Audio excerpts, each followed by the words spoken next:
विद्यार्थियों, एक बार फिर से आप लोगों का दिशा पब्लिक सीनियर सेकेंडरी स्कूल नीम का थाना में स्वागत है। मैं महेश कुमार सैनी, हिंदी अध्यापक। हम आपको पढ़ा रहे थे प्रिंट माध्यम के फीचर। तो उसमें तीन बातें थी। पहली थी फीचर, दूसरा था समाचार और तीसरी बात है संपादकीय। तो आज हम संपादकीय के बारे में जानेंगे। संपादकीय क्या होता है? तो देखिए बच्चों, हमारे घरों में कोई न कोई समाचार पत्र, न्यूज़पेपर जरूर आता है।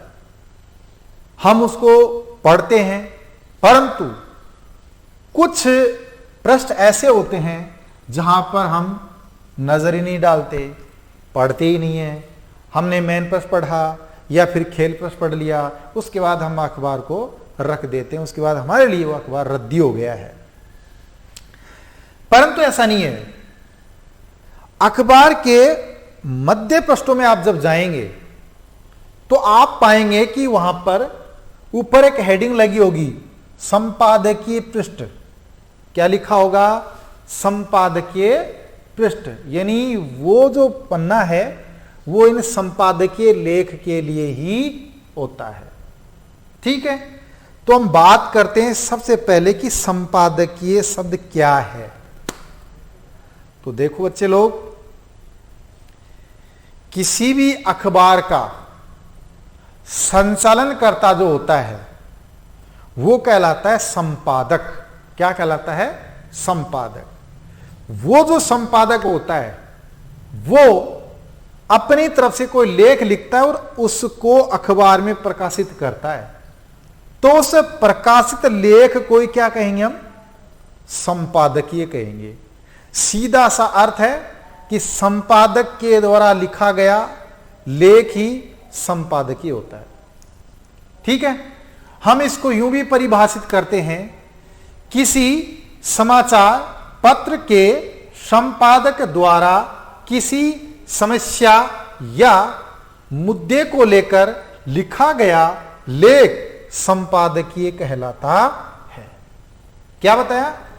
जो भी न्यूज़पेपर है उस न्यूज़पेपर का जो संपादक है, एडिटर, चीफ एडिटर, वो एडिटर कोई लेख लिखता है किस पर? कोई समस्या या मुद्दे पर। ठीक है, अभी समस्या और मुद्दा क्या है? देखिए, समस्या और मुद्दा कोई सार्वजनिक महत्व का राष्ट्रीय अंतर्राष्ट्रीय मुद्दा होना चाहिए। राष्ट्रीय या अंतर्राष्ट्रीय मुद्दा, यानी वो सार्वजनिक महत्व का होना चाहिए, सबके महत्व का होना चाहिए। समाचार में भी हमने यही बात जानी थी। तो वो समस्या क्या हो? सार्वजनिक महत्व की, यानी सब लोगों का उसे वास्ता हो। वो चाहे राष्ट्रीय हो सकती है या अंतर्राष्ट्रीय हो सकती है। कोई मुद्दा हो वो भी राष्ट्रीय या अंतर्राष्ट्रीय होना चाहिए। उसको लेकर के संपादक अपने विचार लिखता है। क्या लिखता है? विचार। ये नहीं कि वो उसको जो घोषणा हुई या जो विचार विमर्श किया गया कमेटी के द्वारा, जो भी घोषणा की गई उसको वह हूबहू लिख रहा है, ऐसा नहीं। किसी या समस्या पर वो अपने विचार लिखता है। क्या लिखता है? विचार लिखता है। तो ये विचार, किसी समस्या या मुद्दे पर लिखे गए विचार किसके द्वारा? संपादक के द्वारा। तो उसको क्या कहेंगे? संपादकीय कहेंगे। ठीक है, यहां तक समझ आया? दोबारा सुनिए, संपादकीय क्या है? संपादकीय संपादक शब्द से ही बना हुआ है। संपादक का मतलब अंग्रेजी में होता है एडिटर, और वो एडिटर किसी समाचार पत्र का संचालन करता होता है। ठीक है, और वो जो समाचार पत्र है उस समाचार पत्र में जो पृष्ठ होते हैं उन पृष्ठों में निश्चित पृष्ठ होते हैं जहां पर संपादक के विचार लिखे होते हैं, और उस पृष्ठ को उस संपादकीय के नाम से ही जाना जाता है। उस पृष्ठ को संपादकीय पृष्ठ कहा जाता है। अमूमन समाचार पत्रों में ऊपर हेडिंग लगी होती है संपादकीय पृष्ठ, और ये लगभग सभी समाचार पत्रों में मध्य के पृष्ठों में ही होता है। जहां पर हम पढ़ते ही नहीं है। ठीक है, हम लोग इसको काम की चीज नहीं मानते हैं, जबकि ये बहुत काम की होती है। राष्ट्रीय अंतर्राष्ट्रीय मुद्दों को लेकर किसी विद्वान की विचारधारा है, उसका मत है, जिसको हमें पढ़ना भी चाहिए। तो यह है आपका संपादकीय। इसको परिभाषा में लिखें तो किसी समाचार पत्र के संपादक द्वारा किसी समस्या या मुद्दे को लेकर लिखा गया लेख संपादकीय कहलाता है। आप इसको नोट भी कर सकते हैं।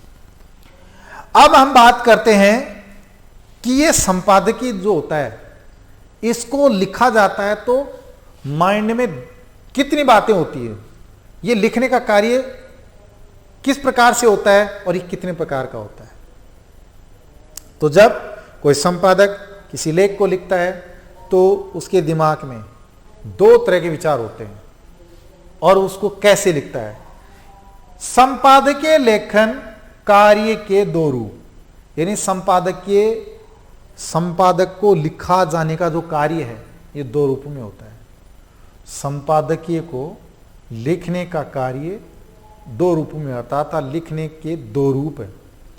पहला है क्या कहना चाहता है। सबसे पहले तो यही है कि संपादक कहना क्या चाह रहा है, यानी किस समस्या या मुद्दे को लेकर वो कहना चाह रहा है, वो अपने विचार प्रकट कर रहा है। फिर दूसरी बात आती है किस रूप में कहना चाहता है। यहां पर यह तरीका है। पहली बात तो यह निश्चित करना है कि वो कहना क्या चाह रहा है, यानी कौन सी समस्या उसने ली है, कौन सा मुद्दा उसने लिया है। दूसरी बात, अब उस मुद्दे को, उस समस्या को वो किस प्रकार अपने विचारों में अभिव्यक्त करना चाहेगा। ये दो बातें होती हैं। तो दिमाग में सबसे पहले वो गोल बनाता है, अहम बनाता है किस चीज का, कि वो कहना क्या चाहेगा, किस समस्या मुद्दे पर। पहले तो ये चूज करेगा वो कि मुझे कौन सी समस्या को लेकर के अपने विचार प्रकट करने हैं। दूसरी बात, अब वो चूज तो कर लिया, उसने तय तो कर लिया कि मुझे इस समस्या पर लिखना है, लेकिन उसको लिखेगा कैसे, तरीका क्या है उसका। ठीक है, तो बच्चे लोग ये दो चीजें होगी। संपादकीय लेखन का कार्य दो रूपों में होता है। पहला है क्या कहना चाहता है, दूसरा है किस रूप में कहना चाहता है। यहां तक समझ में आया? ठीक है, पहली बात क्या हो गई कि पहले तो यही तय करना है कि मुझे लिखना क्या है, किस मुद्दे पर लिखना है। दूसरी बात यह कि जो मुद्दा तो मैंने तय कर लिया, समस्या तो मैंने तय कर ली कि इस बात पर लिखूंगा, लेकिन लिखूंगा कैसे, तरीका क्या होगा। दो बातें। ठीक है, अब हम आगे चलते हैं। अब भाई संपादकीय लेखन के भी दो भाग हैं। संपादकीय लेखन के भी दो भाग हैं। कौन कौन से? देखो बच्चे लोग, पहला भाग तो आपका हो गया संपादकीय लेखन के दो भाग। पहला है सूचनात्मक और दूसरा है बहस। इन पर थोड़ा सा गौर करेंगे आप। सूचनात्मक और बहस। सूचनात्मक ये हो गई, कहीं बाढ़, भूकंप, महामारी, इन समस्याओं पर लिखा गया संपादकीय सूचनात्मक होगा, क्योंकि उसमें एक सूचना दी जाती है। कौन सा होगा सूचनात्मक? कोई प्राकृतिक आपदा है, बाढ़ है, भूकंप है, कोई महामारी है, कोई तूफान है, इन समस्याओं पर लिखा गया संपादकीय सूचनात्मक कहलाएगा। क्यों कहलाएगा? क्योंकि एक तरह से इसमें सूचना दी जाती है। क्या होगा इसमें? किसी समस्या को लेकर के सूचना दी जाती है। अब देखो, बाढ़ की सूचना ही होती है, महामारी की सूचना ही दी जाती है कि भाई महामारी फैल रही है, अब नया कोरोना का नया वेरिएंट मिल गया है, लोगों को ऐसे सुरक्षित रहना चाहिए। तो एक सूचना ही तो है इसमें।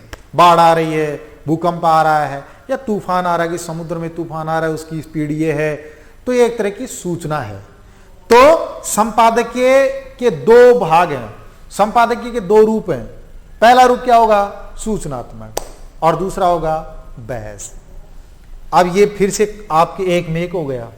ये तो क्या था, संपादकीय लेखन का जो काम है वो दो रूप में होता है, और यहां कहा गया कि संपादकीय के दो रूप हैं, अतः यूं कह सकते हैं कि संपादकीय दो प्रकार का होता है। कितने प्रकार का?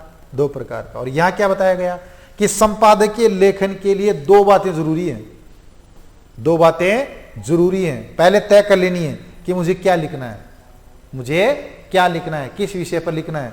दूसरा यह है कि मैं जो तय कर चुका हूं उसको कैसे लिखूंगा, मेरी शैली क्या होगी, तरीका क्या होगा। ठीक है, कंफ्यूजन नहीं होगा। यह तो है कि संपादकीय को लिखेंगे कैसे, लिखेंगे कैसे। दूसरा है कि उसको लिखूंगा, उसमें जो संपादकीय लेखन का कार्य मैं कैसे करूंगा। तो सबसे पहले तो क्या करेगा, गोल यानी एम, लक्ष्य निर्धारित करेगा, मुझे कौन सा विषय लिखना है और उसको कैसे लिखना है। ठीक है, ये क्या हो गया, संपादकीय दो प्रकार का होता है। संपादकीय दो प्रकार का होता है, एक होता है सूचनात्मक और दूसरा होता है बहस। सूचनात्मक मैंने बताया कौन से संपादकीय सूचनात्मक होंगे, जिनमें सूचना दी जाती है, जैसे बाढ़ को लेकर के, कोई तूफान को लेकर के, भूकंप को लेकर के, महामारी को लेकर के लिखा गया संपादकीय सूचनात्मक होता है, क्योंकि उसमें सूचना दी जाती है। अच्छा जी, अगला है बहस। ठीक है, अब इसमें क्या है, कोई ऐसा राजनीतिक मुद्दा लिया जाता है, वो मुद्दा चाहे राष्ट्रीय हो चाहे अंतर्राष्ट्रीय हो, दो देशों के बीच की कोई बात हो। ठीक है, दो देशों के बीच की कोई बात हो, तो वो क्या होगा, दो तरह का हो गया। कितने प्रकार का हो गया, दो प्रकार का हो गया। पहला तो हो गया सूचनात्मक, दूसरा हो गया बहस। तो पहला तो क्या हो गया कि सूचना दी जाती है, दूसरा है बहस है। बहस में क्या होगा, सुन लीजिए, बहस में होगा ऐसे मुद्दे जो दो देशों के बीच में कोई सीमा विवाद चल रहा हो, व्यापार की कोई बात चल रही हो, परमाणु बम बनाने की कोई है, मिसाइल परीक्षण है, या पड़ोसी देश ने उस के देश में आतंकवाद फैला दिया है, या सांप्रदायिक सौहार्द को खराब कर दिया हो।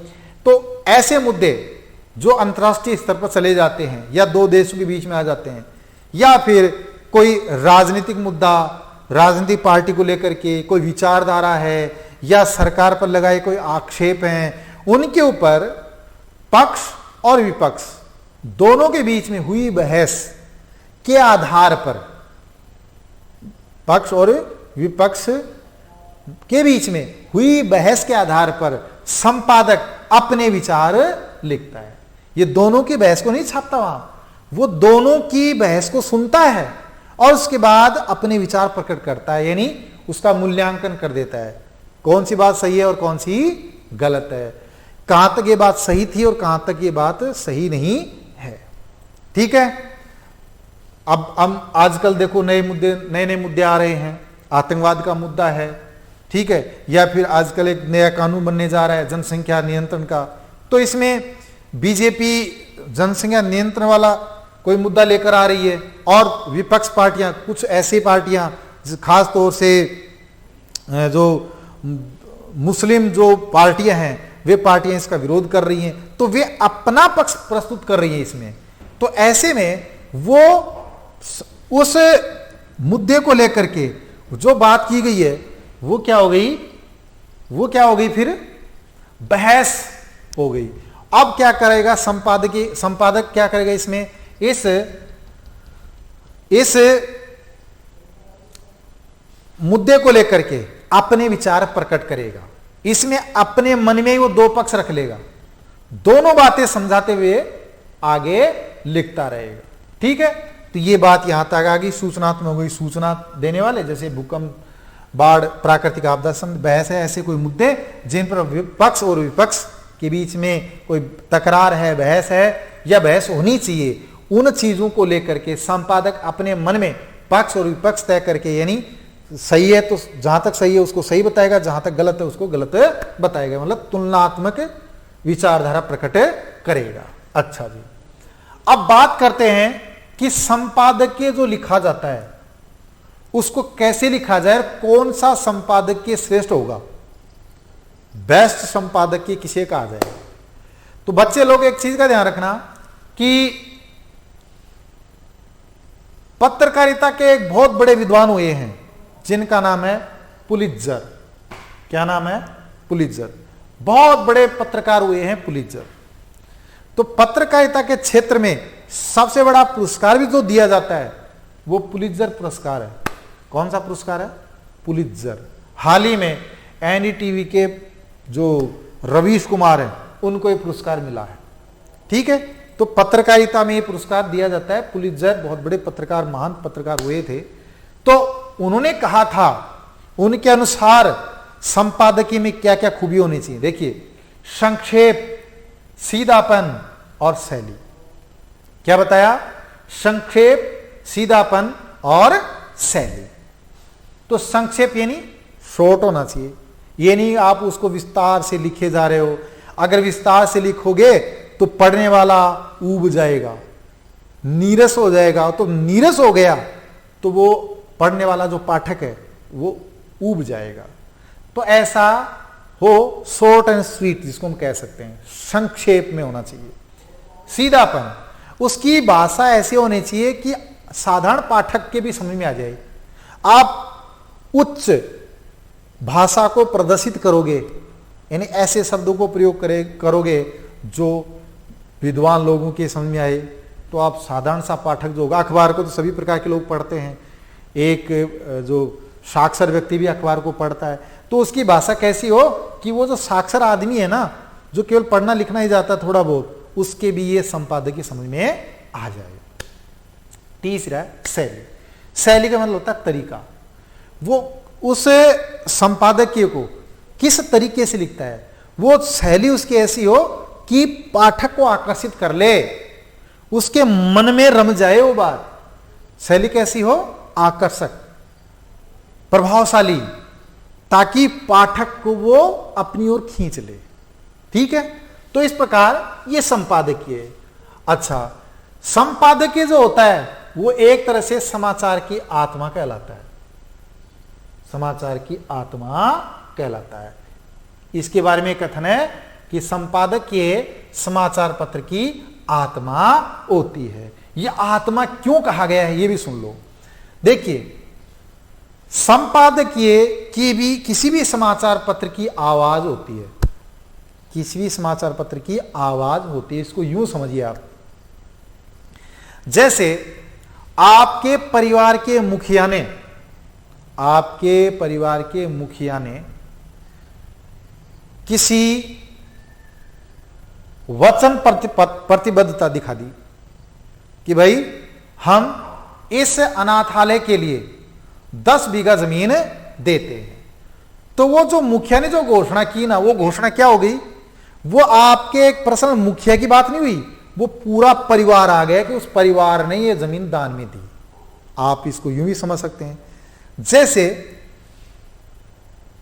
प्रधानमंत्री ने यूएनओ में जाकर के कोई भाषण दिया, तो उसमें क्या प्रधानमंत्री के विचार थे या उसको यह कहेंगे कि भारत देश का विचार है? तो उसमें प्रधानमंत्री के विचार नहीं कहे जाएंगे। वो प्रतिनिधित्व तो किसका कर रहा है? भारत देश का कर रहा है। ऐसे ही संपादकीय कोई भी समाचार पत्र, चाहे वो राजस्थान पत्रिका हो, चाहे दैनिक भास्कर हो, नवभारत टाइम्स हो, संपादकीय उसकी आवाज होती है। यानी संपादकीय में जो कुछ लिखा गया है वो लिखा हुआ किसका माना जाएगा? संपादक का नहीं, वो उस अखबार का माना जाएगा। जो विचार है वो संपादक के नहीं माने जाएंगे, किसके माने जाएंगे? समाचार पत्र के माने जाएंगे। ठीक है, इसलिए इसको समाचार पत्र की आत्मा भी कहा जाता है। ठीक है बच्चे लोग, आशा करता हूं आप लोगों को समझ में आया होगा। तो आज के लिए इतने काफी।